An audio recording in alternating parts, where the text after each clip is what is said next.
The cabin door slammed shut by itself. At the same moment, the radio on the table burst to life, crackling with a man's voice that whispered, "You shouldn't have come back." Outside, the snow fell so hard it erased the trees. Inside the cabin, 4 people stood frozen, staring at the door. None of them had touched it. None of them were smiling anymore. This was the 4th cabin. This was the 4th terrifying story. And something was about to make sure none of them ever left. The lights flickered once, twice, then went out. In the dark, someone screamed. 3 days earlier, the trip had sounded simple. Ethan Miller had the idea first. He said it would be fun.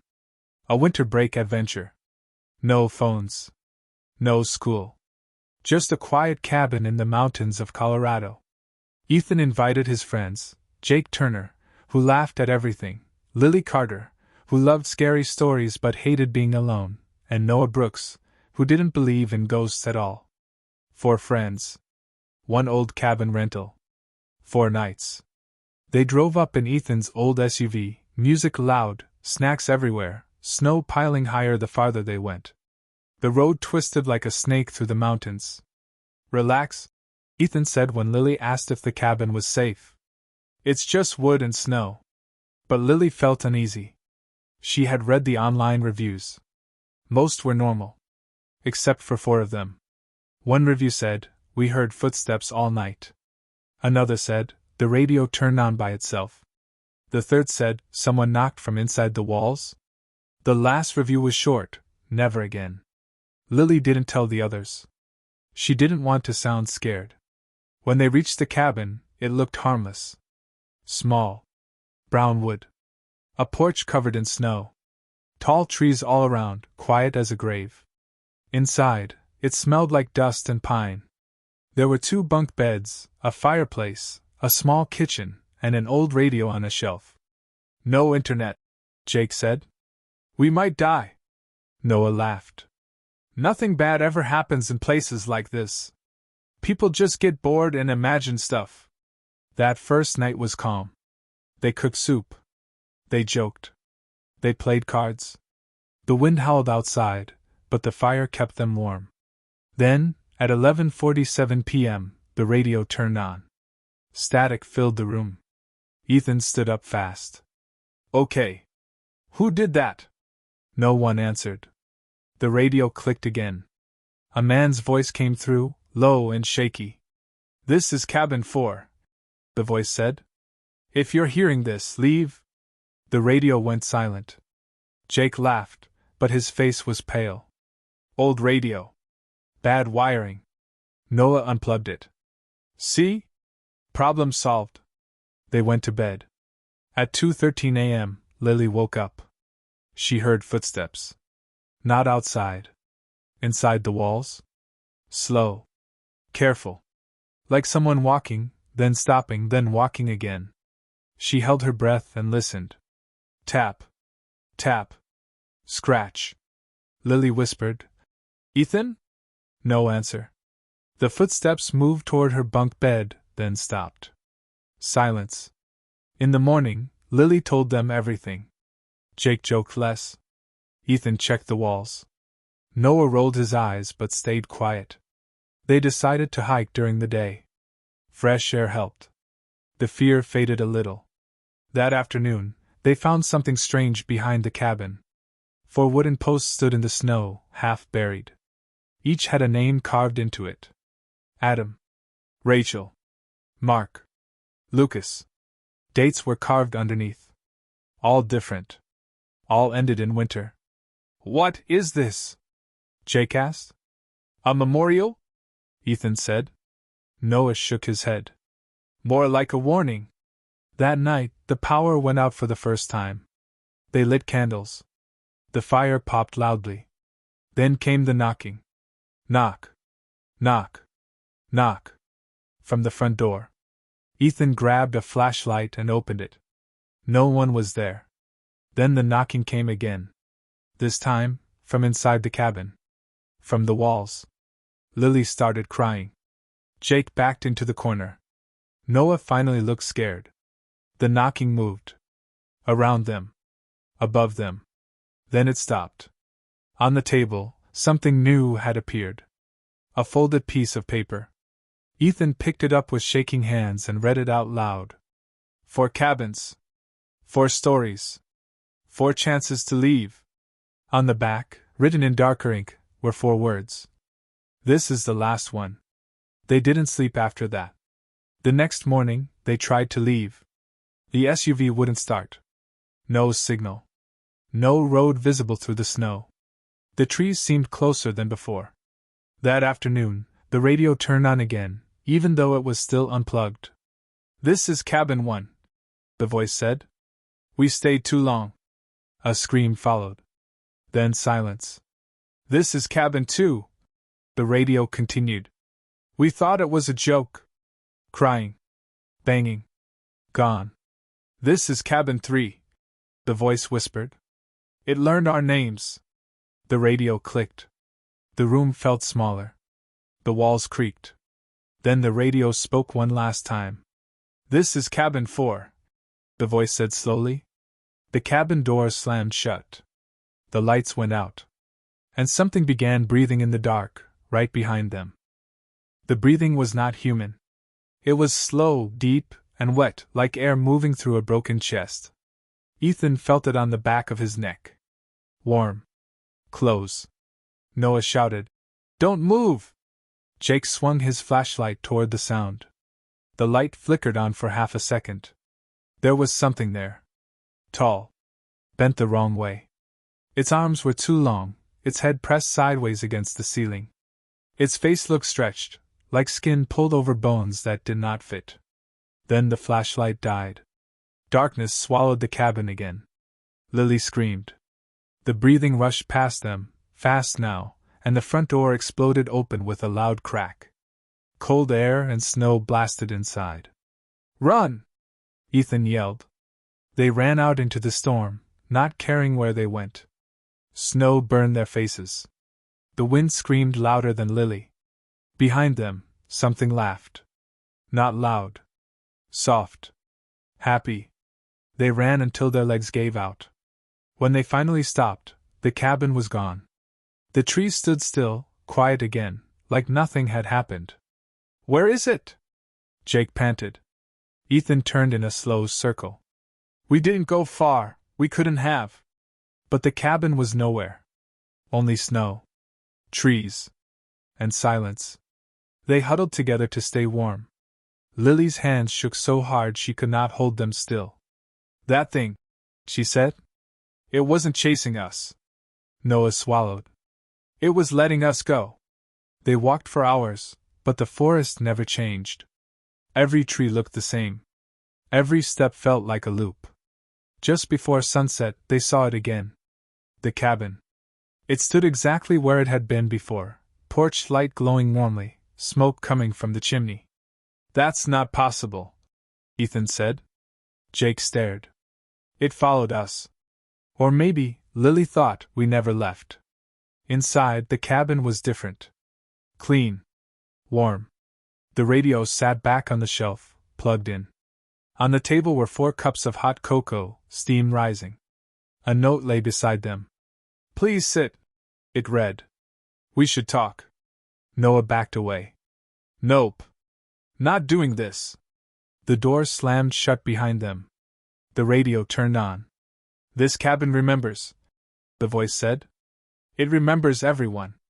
The fire grew brighter. Too bright. Images filled the walls like moving shadows. They saw 4 people they didn't know. A man with glasses pacing the room. A woman crying by the window. 2 teenage boys arguing near the door. "These were cabin 1," the voice said. The shadows changed. A family of 3. A little girl holding a doll. Cabin 2. Another shift. 3 college students laughing, drinking unaware. Cabin 3. Then the shadows stopped. The cabin went quiet. The voice spoke softly. "Every cabin needs stories.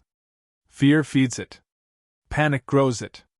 And when the stories end, it starves." Ethan shouted. "So you kill people?" "No," the voice said. "You finished the story?" The radio clicked off. The cups on the table slid toward them by themselves. Jake shook his head. I'm not drinking that.